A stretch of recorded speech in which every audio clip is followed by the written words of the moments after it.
અતિવૃષ્ટિને લીધે થયેલા નુકસાનને પગલે વાવ થરાદ જિલ્લાના ખેડૂતો સાથે બનાસકાંઠા કોંગ્રેસની આગેવાનીમાં ડીડીઓને રજૂઆત કરવામાં આવી હતી।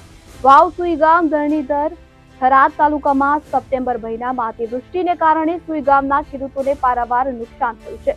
જોકે અગાઉ તંત્રને ખેડૂતો દ્વારા રજૂઆત કરવામાં આવી હતી, છતાં સરકાર દ્વારા હજી સુધી કોઈ જ કાર્યવાહી કરવામાં આવી નથી। તેવી માંગણી સાથે આજે વાવ થરાદ જિલ્લા વિકાસ અધિકારી પાસે રજૂઆત કરવામાં આવી।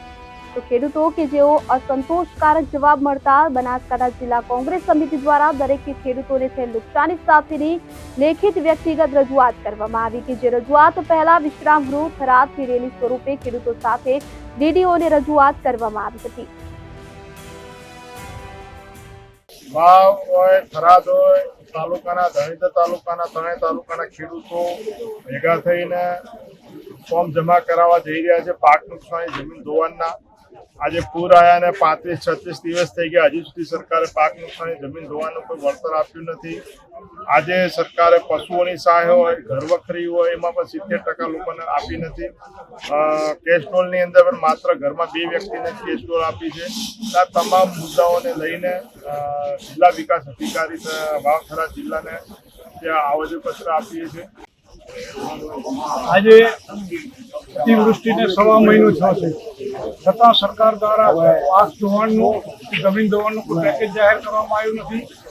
કેશ ડોલ, ઘર વખરી, અનાજનું વળતર, મકાનોનો પણ જે પડે એમનું વળતર, ઢોર ઢાંખરનું મરણનું વળતર આજ સુધી સરકારે કોઈ જાહેર કરેલ ન હોય ત્યારે ગુજરાત કોંગ્રેસ પાર્ટી દ્વારા ખેડૂતોને ગામે ગામે જઈ વાવ, રા, ધરણીધર અને થરાદ તાલુકાની અંદર ખેડૂતોને જે ફોર્મ આપવામાં આવ્યા હતા એ ફોર્મમાં ખેડૂતની સહી, જે સાક્ષીઓની સહી સાથે 7 વારના ઉતારા સાથે આજે ડીડીઓ શ્રીને જ્યારે રજૂ કરવાનો હોય। અતિવૃષ્ટિથી 1.5 મહિનો થયો છે, ખેડૂતોનો પાક નષ્ટ થઈ ગયો છે, જમીન ધોવાણ થઈ ગયું છે, શિયાળુ વાવેતર પણ થાય એવી પરિસ્થિતિ નથી। અત્યારે પણ ખેતરમાં પાણી ભરેલા પડ્યા છે, ઘણા ગામોમાં પણ પાણી છે, કેટલાય પશુઓ મરી ગયા છે, કેટલાય મકાન પડી ગયા છે, પણ સરકાર હજી સુધી જાગતી નથી। પૂર અને વાવાઝોડું આવ્યાને લગભગ 1.5 મહિનો થવા આવ્યો છે। નગરોળ તંત્ર બિલકુલ નિષ્ફળ સાબિત થયું છે। સરકાર હજી નિંદ્રાધીન છે। ખેડૂતોને પાક ધોવાણનું વળતર મળ્યું નથી, જમીન ધોવાણનું વળતર મળ્યું નથી, ઘર વખરી ઘણા બધાને મળી નથી, કેશ ડોલ મળી નથી।